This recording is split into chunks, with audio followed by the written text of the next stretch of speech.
कर्म अलग है, क्रिया अलग है और लीला अलग है। शीतल हृदय करके बड़े ध्यान से सुनो।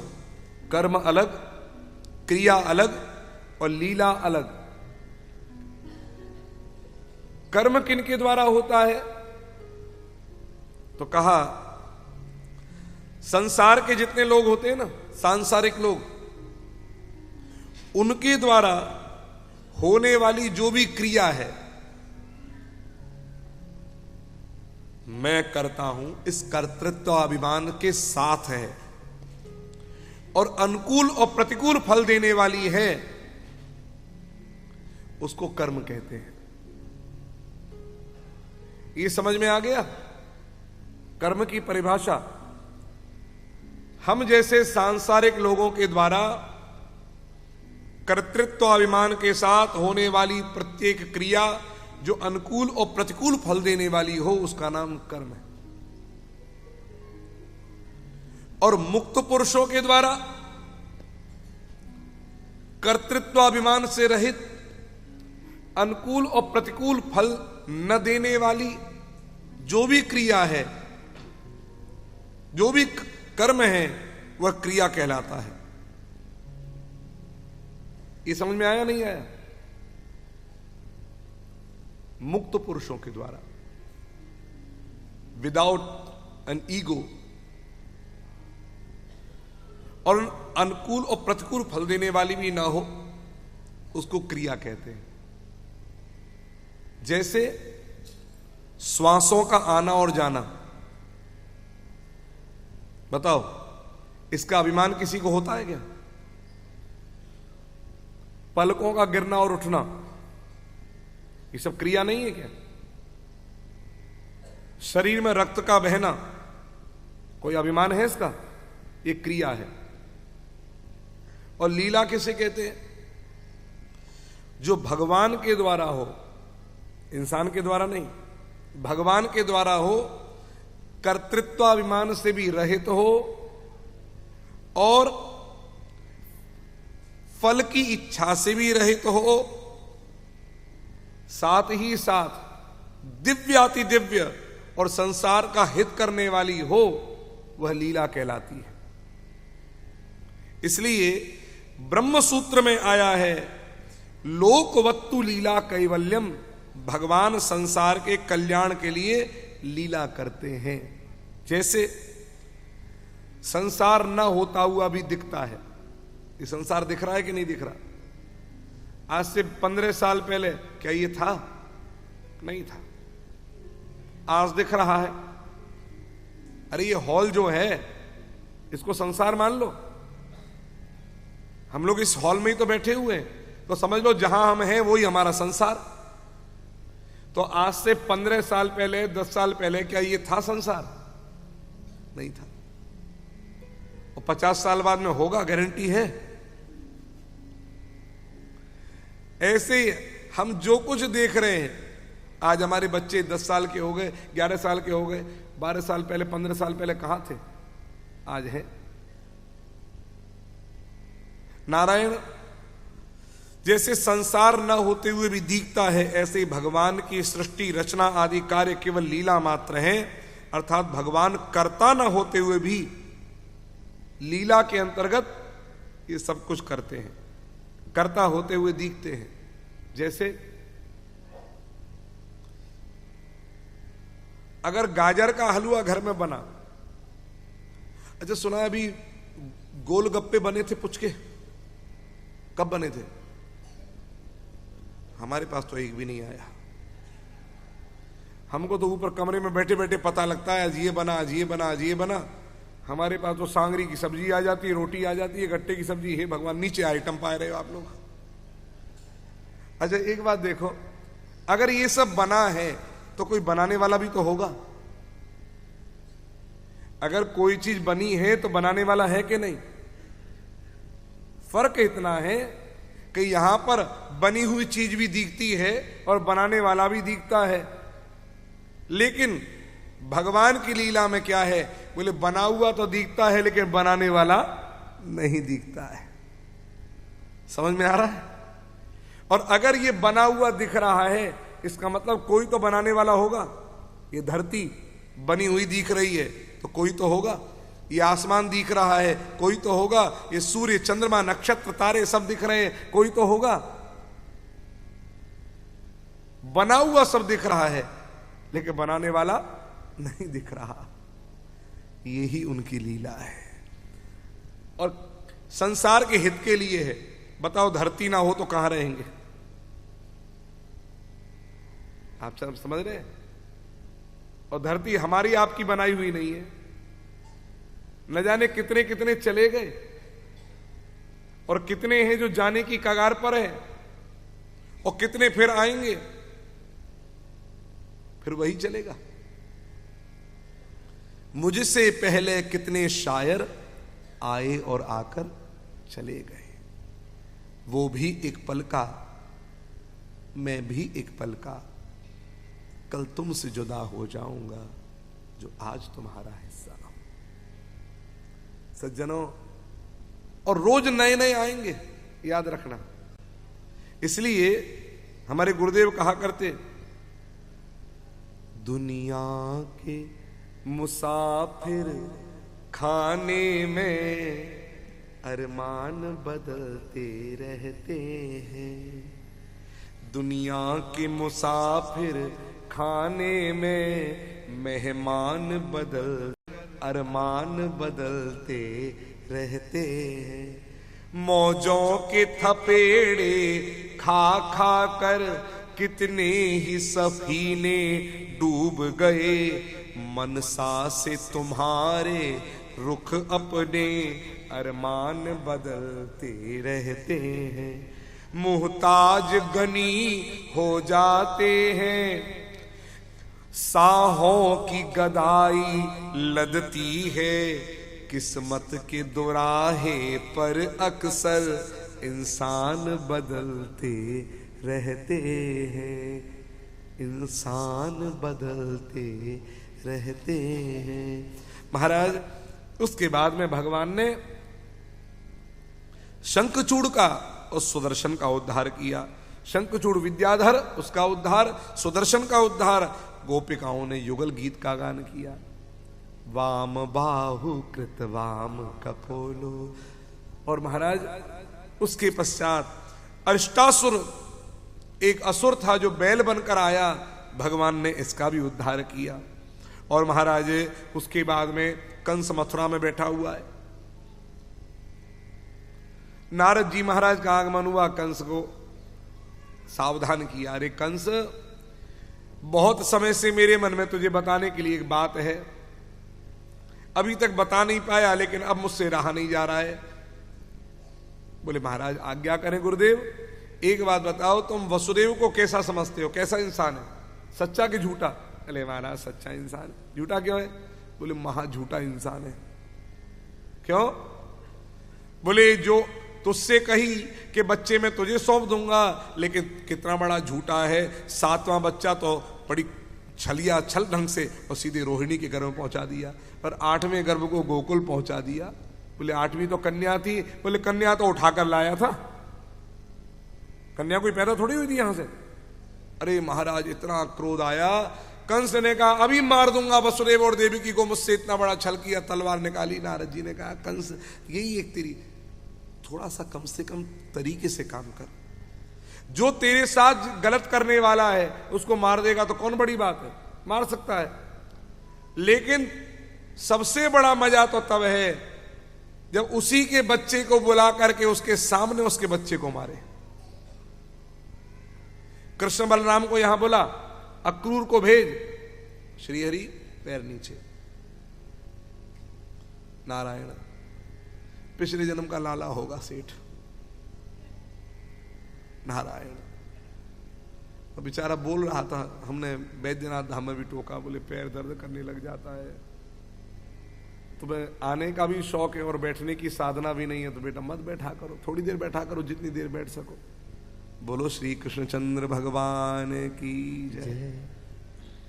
नारायण। अब उसके बाद में आपको बता, मैं बोले बच्चे को बुलाकर वहीं मारो। बाप के सामने, तब पता लगेगा कितनी बड़ी गलती करी। अक्रूर को भेजो। नारद जी ने प्रेरणा कर दी। इधर नारद जी पहुंचे भगवान कृष्ण के पास में, चरणों में प्रणाम किया, बोले हे प्रभु, अक्रूर आपको लेवे के लिए आवेंगे, आप चले जाना, पापी के मरने का समय आ गया है। तो नारद जी हम तो विचारी कर रहे थे कब लीला पूरी हो, हम जावे जल्दी से और पापी कंस को मारे। अच्छा किया आपने काम कर दिया। इधर कंस का भेजा हुआ असुर केशी और व्योमासुर, भगवान ने इनका उद्धार किया है। और उसके बाद अक्रूर को भगवान ने भेजा। अक्रूर वृंदावन, मथुरा से वृंदावन के लिए चले। पूरी रात रथ को सजाया और रथ को सजा करके भगवान को लेने के लिए जब अक्रूर चले हैं मथुरा से, तो सुबह के चले हुए अक्रूर शाम को श्रीधाम वृंदावन पहुंचे। बहुत भावपूर्ण अवस्था में पहुंचे।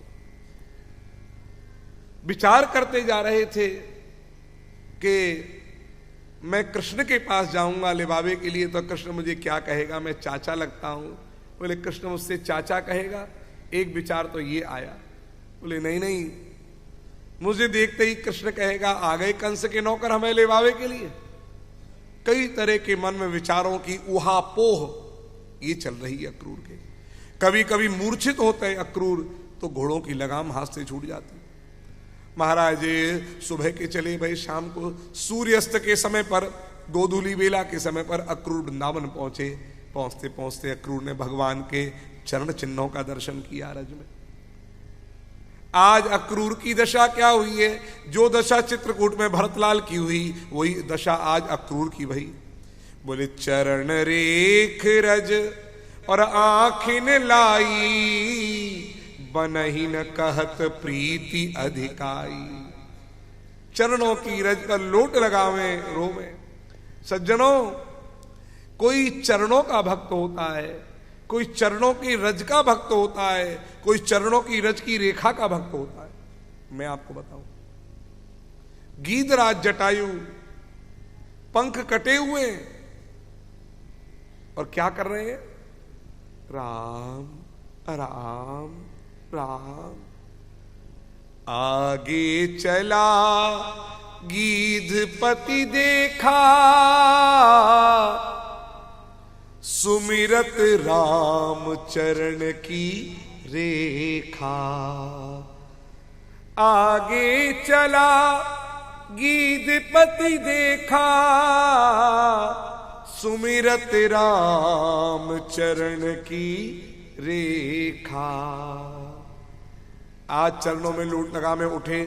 जैसे ही कृष्ण बलराम की झांकी देखी, चरणन में जाके प्रणाम करवे लगे। भगवान ने उठाई, काका उल्टी गंगा बहाओ। भतीजे प्रणाम करे कि चाचा प्रणाम करे, दोनों ने, कृष्ण बलराम ने अक्रूर के चरणन में प्रणाम करी। एक महात्मा तो कथा कह रहे कि जैसे ही अक्रूर से कृष्ण बलराम मिले, सारी बात तो जानते ही थे। भगवान कृष्ण ने अक्रूर से कही, बोले चाचा। बोले कृष्ण। बोले एक बात सुनो, जब तक मैं नहीं कहूं समाचार मत दियो बाबा को, बाकी सब कछु कह दियो, लेकिन जा काम के लिए आई हूं वो काम मत बताइयो। क्यों? बोले काम बताओगे तो काम होगा नहीं। अगर कहोगे कि हम कृष्ण बलराम को लेवे के लिए आए, लिबावे के लिए, धनुष यज्ञ का मेला किया है, कंस ने बुलाया है, मारने की भावना है, ये सब बातें करोगे तो मैया बाप जाने देंगे? ब्रजवासी लट्ठ लेके तैयार रह जाएंगे, तुम्हारा सिर फूट जाएगा। अक्रूर जी, काका जी, तुम समझ नहीं रहे बात को, इसलिए कछु बोलियो मती ना। ज्यादा कछु बाबा पूछे तो बोल दियो थको हारो, थोड़े विश्राम कर लूं। ठीक। जैसे ही अक्रूर जी को लेकर के आए, भाभी को प्रणाम करी। भाभी प्रणाम। अरे लाला जी। नंद बाबा को प्रणाम करी। अरे अक्रूर, कैसे आना हुआ? सब कुशल तो है? बोले सब कुशल है। महाराज कुछ कहते बातें, पहले भगवान बीच में बोल पड़े। बोले काका ते बात नहीं बनेगी, मैं ही बीच में बोल दूं। बोले बाबा हाँ सब कुशल है, थके आ रहे आए हैं, थोड़ा विश्राम कर ले। हाँ भैया ले जाओ। अपने हाथन से स्नान कराए करके, वस्त्र पहनाए करके पलंग पर लेटाए हुए दोनों भैया ने चरण गोद में ले लिए, दावे चरण। आज अक्रूर की आंखों में आंसू आ गए। क्यों? बैकुंठ में लक्ष्मी जिनके चरण दाबती है, आज वो मेरे चरण दाम रहे, नेत्र सजल हो गए। कौन सौभाग्य करके आयो है? भगवान ने अक्रूर से पूछी, अक्रूर ने सारी दिल की बात बता दी, कैसे आनो भयो। भगवान ने कही, काका वैसे तो नौकर को अपने मालिक की गुप्त बात गुप्त रखनी चाहिए, लेकिन तेने अपने दिल की सारी बात बता दी। हमारे मामा ने हमें याद कियो, हम जरूर जाएंगे। आज कृष्ण बलराम नीचे पलंग से उतरे, दौड़ करके आए। अच्छा, अक्रूर ने क्यों कृष्ण को बताई सारी बात? जानो, ये अंतर्यामी है, इनसे क्या छिपाए, सारी बात बता दूं, छिपाना ठीक नहीं। महाराज नंद बाबा के पास गए, दोनों भैया गोद में बैठ गए, सागरायता लेकर बाबा की दाढ़ी पे लगावे, बाबा भोजन कर रहे। बोले बाबा बाबा, बोले कन्हैया बड़ी प्रसन्नता की बात है। क्या प्रसन्नता की बात है? बाबा तुम जानो काका अक्रूर क्यों आए हैं? बोले क्यों? अरे बाबा बड़ी प्रसन्नता की बात है, हमारे मामा कंस ने धनुष यज्ञ को मेला मथुरा में कियो है, हमें लिवावे के लिए मामा आए, काका आए। जो कही आज छाती से कृष्ण बलराम को लगा लिया। कृष्ण बलराम तुम जानते हो तुम कह क्या रहे हो? तुम्हारा मामा इतना पापी है, वानी अपनी बहन के 6 बच्चा समाप्त कर दिए, बाकी हृदय में दया नाम की वस्तु नहीं है, मैं तुम्हें मथुरा जाने नहीं दूंगा। भगवान ने कही बाबा धनुष यज्ञ को इतना बड़ो मेला है, हम जरूर जाएंगे। महाराज नंद बाबा मना करें और भगवान जावे की बात करें। यशोदा सुन रही, बोले स्वामी क्या बात है, मेरे कन्हैया को काय को बार बार हर चीज के लिए मना करो, कहा कह रहे हो की इच्छा पूरी करो। यशोदा तू जानती नहीं है अक्रूर क्यों आया है? क्यों?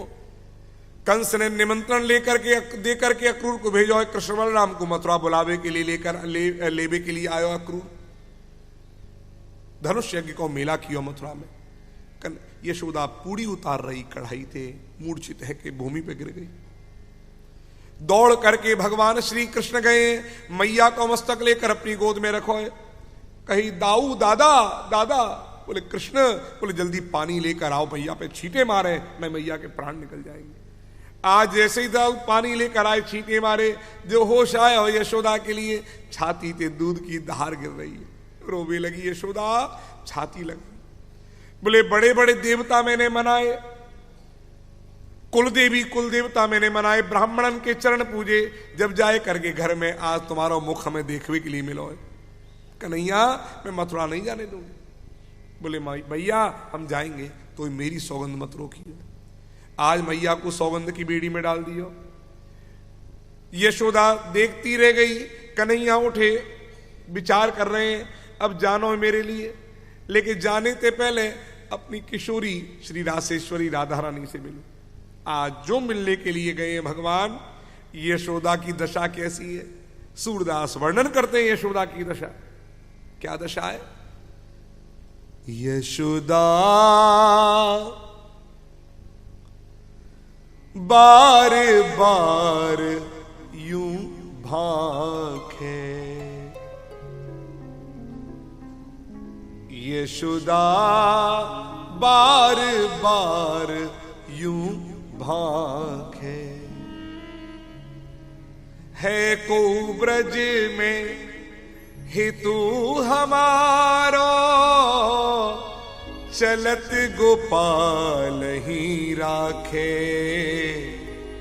यशोदा बार बार यूं भाखे।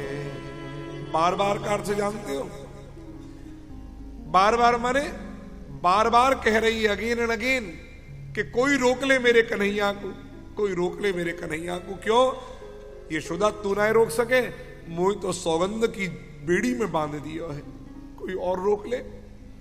बार बार यूं भांखे को मतलब बार दरवाजे को भी कहते हैं, बार दरवाजा।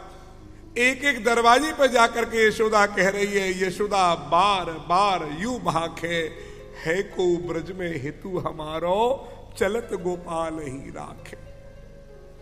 बार बार का एक अर्थ और लो, शरीर का एक एक रोम रोम, बाल बाल, खड़ा होकर कह रहा है मेरे कन्हैया को कोई रोक ले, मेरे कन्हैया को कोई रोक ले। यशोदा बार बार यूं भाखे, यशोदा बार बार यूं भाखे, है को ब्रज में ही तू हमारो, चलत गोपाल ही राखे। जसुदा बार बार यूं भागे, कहा काज मेरे छगन मगन को, नृप मधुपुरी बुलायो।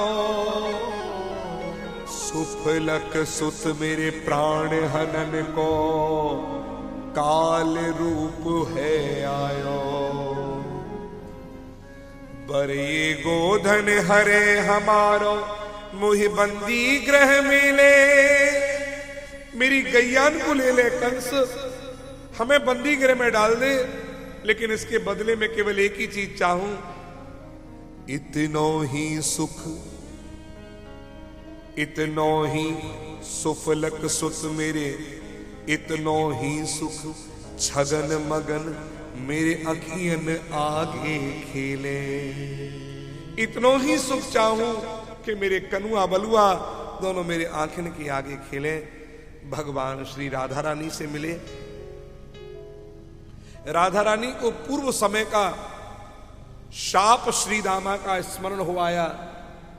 वो स्मरण भगवान ने कराया। 100 साल वियोग का शाप है। राधे, ये पल तो तुमको सहने पड़ेंगे। कब से समय आरंभ हो रहा है? बोले अभी से। मूर्छित हुई राधा गिरी, भगवान खड़े हुए चल पड़े। ललिता दरवाजे पर है। कहा ललिते, बोले कृष्ण। बोले राधा का ध्यान रखना। इन महापुरुषों की कौन कहे, वज्र से भी ज्यादा कठोर हृदय इनका है और फूल से भी ज्यादा कोमल हृदय इनका है। वज्रादपि कठोराणि मृदूनि कुसुमादपि, लोकोत्तराणाम चेतांसी कोनु विज्ञातुमर्हति। जिन सीता से इतना प्रेम कि वानरों की सेना को लेकर के 100 योजन सागर पर सेतु बांध दिया, रावण जैसे महाभट को मार करके सीता को लेकर के आए। इतना प्रेम राम तुम्हारा सीता से, लेकिन वो प्रेम कहां चला गया जब एक धोबी ने कलंक लगा दिया, पल भर में त्याग कर दिया। इन महापुरुषों की कौन कहे, वज्र से भी ज्यादा कठोर हृदय इनका है और फूल से भी ज्यादा कोमल हृदय इनका है। आज चले हैं। मैया यशोदा दौड़ करके आई, माखन मिश्री लेकर के, लड्डू मठरी लेकर के अक्रूर को देवे। अक्रूर जी, कन्हैया, बलराम, ये कन्हैया संकोची बहुत है, आपसे कुछ मांगेगा नहीं, लेकिन ये बीच रास्ते में खिला दे रहा। ठीक, बहुत दूर मथुरा है। नंद बाबा जानते हैं ये रुकेगा नहीं, जिद्दी बहुत है। लेकिन यशोदा दौड़ करके आई, स्वामी कहो देवी। बोले आप भी कन्हैया के साथ मथुरा क्यों नहीं चले जाते? 1 दिन 2 दिन 4 दिन जितने दिन रहे कन्हैया के साथ रहना, लिवा के अपने साथ लाना। ठीक। नंद बाबा रथ पर तैयार हो गए, दूसरे रथ पर। सखा बोले मैया हम भी जाएं। बोले जब कन्हैया नहीं है यहां पर तो तुम्हारा कहा काम, तुम भी जाओ। सखा भी चल पड़े। गोपांगनाओं को समझाया भगवान ने। गोपांगनाओं ने अक्रूर को फटकार लगाई है, विधाता को फटकार लगाई है। अहो विधातस्तवनक क्वचित दया, अक्रूर मक्रूर। हे अक्रूर, दया नाम की चीज तुम्हारे अंदर नहीं है। क्रूरस्तु मक्रूर समाख्यायास्मन। किसने तेरा नाम अक्रूर रख दिया? तू तो महाक्रूर है।